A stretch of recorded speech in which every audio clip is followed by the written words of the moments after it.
WADA. I have seen government officials, and they are saying the housing project has created 300,000 jobs.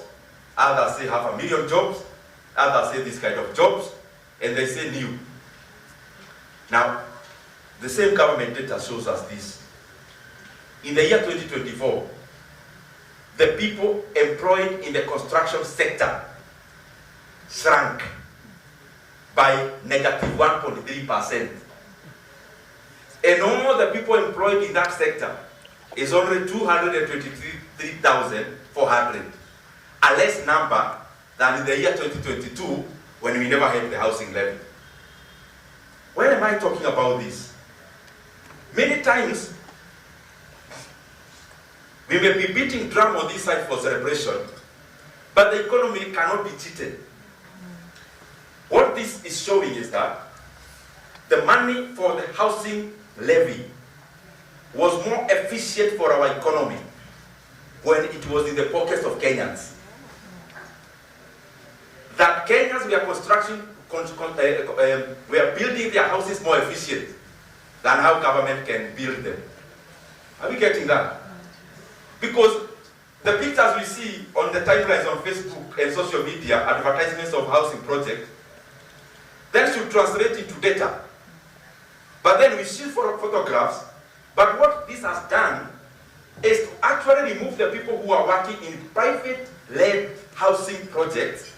That is the sector we have now come in, the government has come in, made it shrink, and then out of the inefficiency of government, the same sector leads the economy to lag. So I leave it to you to see. The housing levy, is it more efficient with government or is it more efficient with the private sector? Or in your pocket to decide how to build your home and to decide how to use it? Because it shows when you had that money, the economy was growing faster. The very last thing.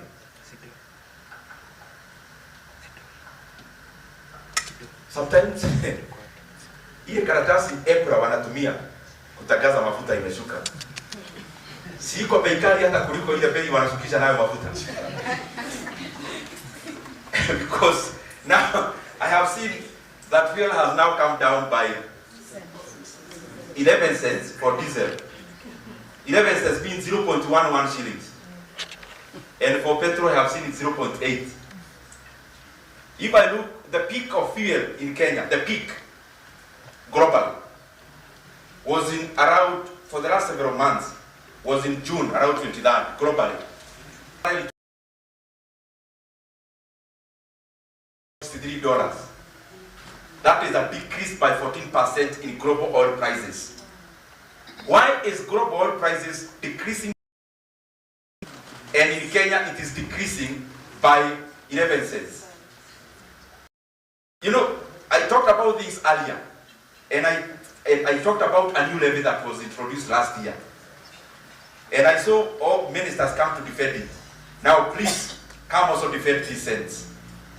Because this issue of fuel prices is not an easy topic. It is very important. Because our factories run on fuel. Our economy runs on fuel. When we keep on increasing the cost of fuel, at any point we get an opportunity, and we do not in commensurate manner lower when the global oil prices are going low, we are basically handing over Kenya to our neighbors. And we are basically handing over manufacturing to our neighbors. We are basically saying we are inefficient in all the facets of the economy that use fuel. Let us be forthright, and we make sure, with the same haste that the government raises fuel prices when fuel prices goes up globally, it should be the same haste fuel prices come down. And we keep on knowing, the more levies we increase, the more cost we put on in terms of fuel, immediately, the more we make our economy inefficient and we hand over our opportunities to other countries who are neighboring. I thank you very much. May God bless you.